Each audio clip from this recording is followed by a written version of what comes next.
By fourth grade, our next guest was completely blind and completely deaf, but decided he would never let those disabilities be an obstacle. Now he's a varsity football player at his high school, proving to everyone that nothing can get in his way. From Pottstown, Pennsylvania, please welcome Marvin Pearson.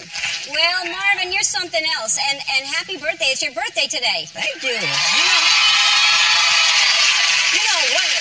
Like, who plans this? Like, it's my birthday and I'm in LA on the LA show? Like, who plans stuff like this? You're literally the most inspirational person in the world. Not even a woman, just the most inspirational person in general.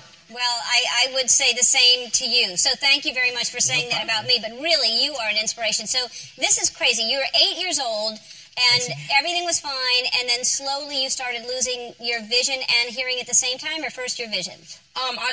To be honest with you, I didn't even realize I was losing my hearing. But as far as my vision goes, I went into school, and I looked at a dictionary, and I realized, first I had to find a dictionary, but I looked at it, and I realized, you know, I can't see, like, the words on this paper. And I told my teacher, and of course, my teacher didn't believe me because I was always that type of person. I played around a lot. And you know, it was the boy who cried wolf demeanor all over again. And nobody believed me at first. And then I didn't realize my hearing was going until they fixed me up with a hearing aid. And then I finally realized, you know, I can hear a lot better than what I did before. Right. So by 10 years old, you had lost completely your vision, and you were completely deaf, which is when you got the what is this called that you can hear with? I wear a cochlear implant. Right. And so that's why you can speak so well, because that was put in right away, right? Yes, ma'am. Because you're completely deaf. Yes, ma'am. Wow. All right. And the doctors have no explanation for this. They don't know why. Absolutely none. The doctors, as far as my vision goes, the doctors know that I had retina detachment because I have one of the best doctors in the world, Albert McGuire, and he realized that my vision was, you know, he realized that my vision was going, and he knew that I had retina detachment, but he couldn't exactly explain why my vision, you know, why it's like, you know, it's not as good as anybody else's, and like why, you know, why my retina exactly detached.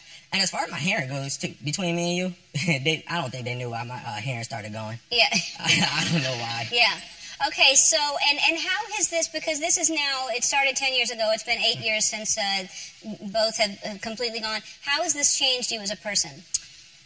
To be honest with you, going deaf and blind at the same time when I was about 8, both mentally and emotionally matured me as a person, because I used to play around a lot, and I'm not going to lie to you, I still do play around, but it's not to the extent what I did when I was younger.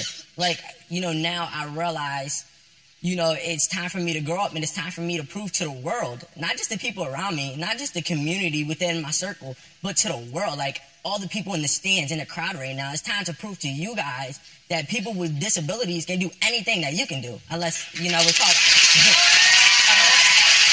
unless we're talking about driving. That's the only thing. Right. Well, now you're going to have self-driving cars, so you can drive too. Don't Definitely. say that. You actually can. So you play football. What position do you play? I'm a running back / quarterback. You know, it's definitely an experience being able to step out onto that football field and, you know, do what any other football player do. And, you know, I usually get in at a wildcat formation, and once I step on that field, it's my job to know what's happening and get people lined up, and it's my job to, you know, get the ball from the center and be able to run, you know, score touchdowns and 2-point conversions and do, you know, just do what I do. Which you've done, because last week you did a 2-point conversion, and the week before you had a touchdown. Yes, ma'am. Which is unbelievable. I mean, so that's him running, and that's your teammate behind you. And I know you have an inspiration in the NFL. Tell us, everybody who your quarterback is. Drew Brees, baby! Drew Brees, baby. That's right. You know, coming out of college, you know, I look up to Drew Brees as an inspiration, because coming out of college, Drew Brees, like everybody was talking about a quarterback who could pass a good ball. He can definitely throw a nice football.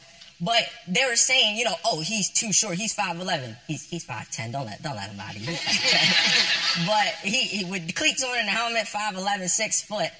I give it the benefit of the doubt. But they were saying, you know, he lacked arm strength and he wouldn't be able to see over his offensive lineman. I think his tallest offensive lineman is 6'7".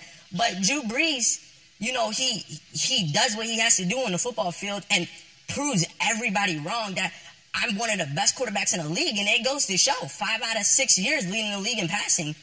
And, I want to be able to set an example, like Drew Brees is proving to everybody, you can get over any obstacle that's in front of your way. Because you love Drew so much, I got in touch with them. The Saints would love for you to be their VIP guest at one of their home games. We're gonna fly to New Orleans, and you're gonna go on the field before the game. You're gonna meet Drew and some of the players. Wait, is my head bobbing? Yeah, yeah, yeah. You're happy. Your plans after you graduate are what?